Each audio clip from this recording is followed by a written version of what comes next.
Hi everybody, I'm doing a vlog for my husband.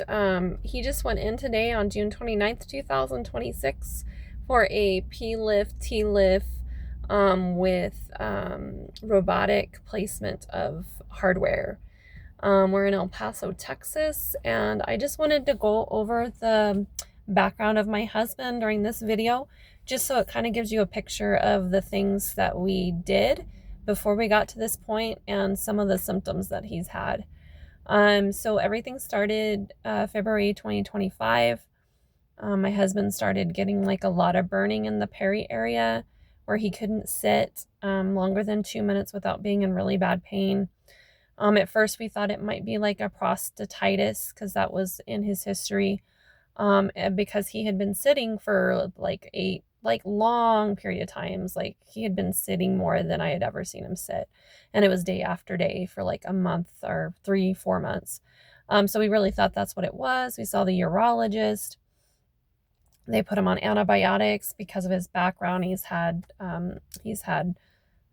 prostate stuff happen before.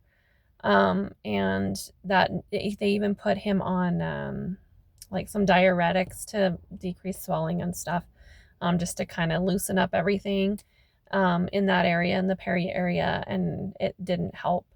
My husband went to his primary doctor, and I can't remember what happened, but I know that he tried like gabapentin, which helps with nerve pain, and that didn't even touch it. But it was like 100 milligram dose.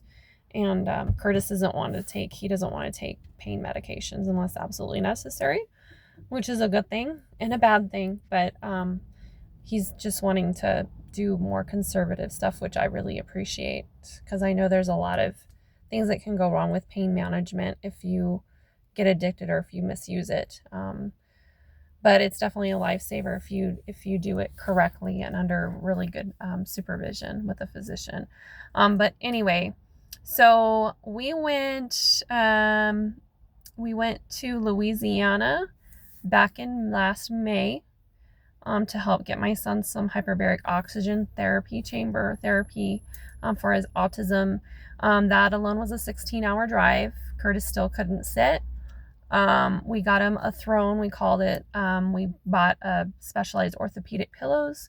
We put it in the back of our van, and I drove the 16-hour drive out to Louisiana from El Paso, Texas. And it worked well. He tried some naproxen to help with the pain during that long drive, and he developed a reaction to it like a week later. Like he got hives, and so now we know that he has an allergy to that. So that's one of his allergies, and they're not going to give him some Toradol or anything while he's in the hospital. So that might have, helped him out here to try all that. And he started, so after the naproxen outbreak with the rash and the reaction, we saw a dermatologist in Louisiana, and we weren't sure if it was from, because my husband had gone to like 4 or 5 sessions with my son in the oxygen therapy chamber, so we weren't sure if it was from that, because that can cause like your skin just gets very irritated. And also we were like in a humid environment in Louisiana. It's very humid. So we weren't sure if that was playing into it too, causing the rash. And so we saw the dermatologist, and she said, no, none of that is causing it. And she gave him some topical cream with steroids to help with the rash for the naproxen. And she also gave him some prednisone orally. My husband being a school teacher, he's having to sit long days. He's an online teacher, He started in the school, but now he's an online teacher. And so he had to lay there in beds all day and do his job. And the prednisone actually helped. He thought he was cured. Plus the oxygen therapy, chamber therapy, is supposed to help with healing too. So we're like, oh, well, this is nice. We're getting our son treated for autism, and we're good. But anyway, long story short, that kind of stopped after we came home mid-August, after we came home from Louisiana mid-August. And so that's when we started looking into other things. My husband he went to go see a pain specialist, and the pain specialist saw him and he sent him immediately for an MRI to make sure that he doesn't have caudina equina syndrome, which is the tail of your spine has like all these, it actually looks like a horse's tail, and it's at the very end of your spine. And so since my husband was having all the peri area stuff, um, that pain specialist was very concerned for that. So we did the MRI. Long story short, it didn't show that at all. What it did show from the regular view was like a 2 millimeter slip, which is a grade 1 at the L5-S1.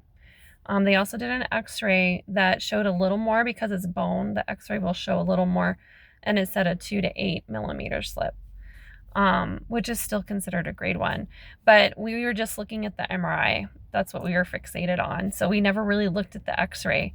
And so the pain specialist looked at the MRI, and he said, okay, so the standard of treatment for this, for all your symptoms and the grade 1 slip, is to get 3 rounds of steroids, 3 months apart. So from October of 25 to I think March of 26, we got the steroids every 3 months. And the reason that they split those out is so you don't get like a steroid storm, and it can also mess with your cortisol levels if you get it too close together. And that was just like the general education that the spine surgeon, or the, not spine surgeon, sorry, the pain specialist gave us. So long story short, we failed that by March. Curtis was getting physical therapy again from April until August. He was getting therapy for pudendal nerve, which was all peri, before we found out that it was actually his S1 and L5 that were screwed up in September when we did the MRI and the x-ray. CT scan in the spring of 25 didn't show anything. So, but anyway, fast forwarding to March, nothing's helping. So he said, the pain specialist said, go see surgeon, Dr. Smith, for neurosurgery. And so we went to go see him in May.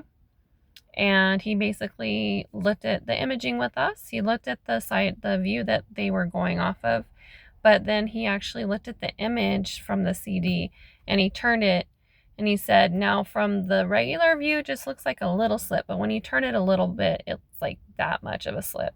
So there's like this big hole about that much between his L5 and S1. And so that's not gonna get fixed unless you get like the surgery. So he had recommended minimally invasive PLIF, or posterior lumbar fusion. So that's what we're here today for.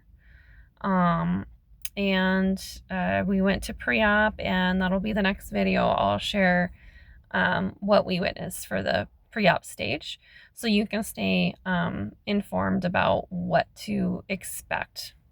Thank you.